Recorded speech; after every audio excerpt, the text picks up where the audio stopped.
Voltamos com Carolina Zoccoli e Vladimir Mota. O mercado avança em direção a uma economia circular. E quando olhamos para esse mundo mais sustentável, já é possível identificar produtos como o celular construído de forma modular, em que o usuário pode trocar as peças do aparelho sem precisar comprar um novo, ou copos biodegradáveis e compostáveis, feitos a partir da fécula da mandioca. Na entrevista a seguir, o empresário Cláudio Bastos explica quais foram os desafios de colocar esse produto no mercado. Vamos ver. Nossa grande barreira foi mostrar aos nossos consumidores que o uso desse copo seria muito mais conveniente em termos de geração de resíduos sólidos que o uso dos copos plásticos. Isso nos levou à mudança de método de comercialização até chegarmos a um novo modelo de negócio em que nós alugávamos os copos e não mais vendíamos os copos. Nossa responsabilidade como empresária é educar o mercado, educar o consumidor. E nós, como empresários também, temos que ter a responsabilidade e o compromisso com aquilo que nós estamos entregando. Produtos de qualidade, com conformidade e de uma forma direta, não de forma indireta, de uma forma direta, nós a contribuirmos de como deverá ser o descarte desse produto que nós estamos entregando. Muitos desses produtos estão sendo feitos, até para tornar o processo mais sustentável, eles são inovadores. Tem muita pesquisa envolvida aí, tem muito investimento no desenvolvimento desses produtos. E aí você fala também do reflexo disso nos preços. Como é que o Cláudio fala um pouco dessa questão de como educar o consumidor? Como as empresas podem fazer, né, os empreendedores que estão desenvolvendo esses produtos, para poder mostrar esses valores e tornar valor o consumo desses produtos? Em muitos dos casos, existe a necessidade de um investimento maior em tecnologia e realmente uma inovação que muitas vezes é uma inovação radical, uma inovação que realmente contempla um investimento maior. No caso de gerar o consumo desses produtos que eventualmente vão ter um custo maior, parte muito da questão dos clientes, estarem mais preparados realmente para entendendo melhor essa situação, né? Ou seja, seria uma visão de clientes ambientalmente conscientes, responsáveis, né, para entender essa diferença, né? Eu acho que é um estágio que a gente precisa de chegar, ainda acho que a gente está evoluindo aqui no Brasil em relação a isso, mas não posso ainda dizer que é uma maioria. A gente consegue vislumbrar já um crescimento dessa população que tem um maior interesse, um maior conhecimento, mas ainda estamos distantes de países europeus, por exemplo, nessa visão.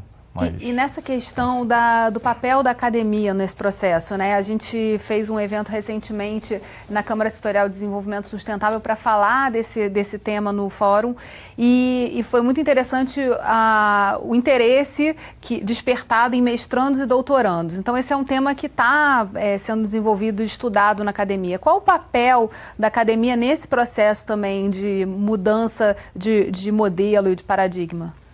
Eu acho que o papel é crucial, na verdade, porque a gente tem que partir da academia, né, para trazer essa mobilização, né, a nível de uma forma mais ampla, mas justamente trazendo toda uma base, um embasamento para que esse conhecimento seja repassado da forma correta e que passe a gerar uma compreensão maior dos desafios, né, que são diversos. Quando a gente fala de crise ecológica, a gente vai vir aí com vários pontos. Eventualmente, alguns conseguem transpassar um pouco mais essa fronteira da academia com a sociedade de uma forma geral, como o aquecimento global. A gente vê essas questões hoje em relação à poluição dos oceanos, né? Então isso vem chamando a atenção para as pessoas começarem a se antenar mais nessa situação e nessa realidade que a gente está vivenciando e eventualmente gerar uma preocupação maior na hora do consumo também, que é o ponto importante nessa questão de aquecer essa máquina, né, de comércio, de indústria. Mas precisa um papel de sensibilização constante, né? É engraçado que, assim, tem algumas inovações que a economia circular de fato demanda que precisam ser muito disruptivas. São os novos materiais, até os novos modelos de negócio, às vezes eles demandam um tempo de assimilação, não só pelo mercado empreendedor, mas pelo próprio consumidor, sendo esse consumidor um consumidor final ou um consumidor business. Eu acho que tem uma coisa interessante que está acontecendo, que é o movimento de investimento em pesquisa pela própria indústria. Eu estou aqui no meu lugar de fala, é onde eu posso passear com mais tranquilidade, eu posso falar melhor sobre isso. Mas é bem interessante porque, às vezes, é difícil de você conectar o que a academia está desenvolvendo com o que, de fato, o mercado está demandando naquele momento.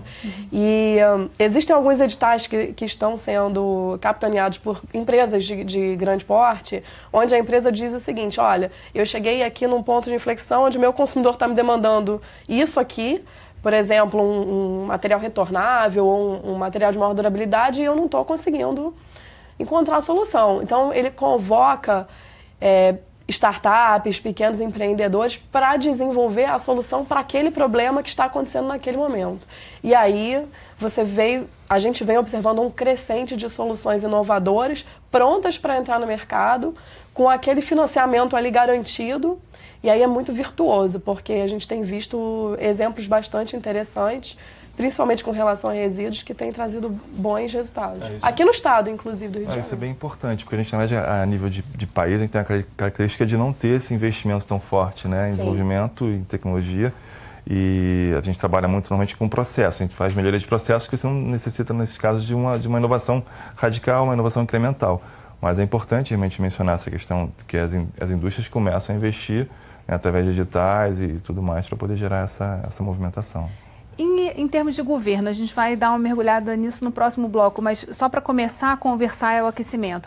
Há sempre uma resistência muito grande em relação a novas legislações que podem engessar esse processo. Mas a gente tem, quando se fala de meio ambiente, o Brasil mundialmente é considerado tendo uma legislação mais avançada. Além de resíduos sólidos, a própria logística reversa ajudam também a movimentar esse mercado e a aprofundar esse processo de inovação? Com certeza ajudam. A gente sempre brinca que a gente não gosta de associar a economia circular diretamente com reciclagem, porque a reciclagem é só uma parte desse processo que é monstruoso, é enorme, mas é uma parte fundamental.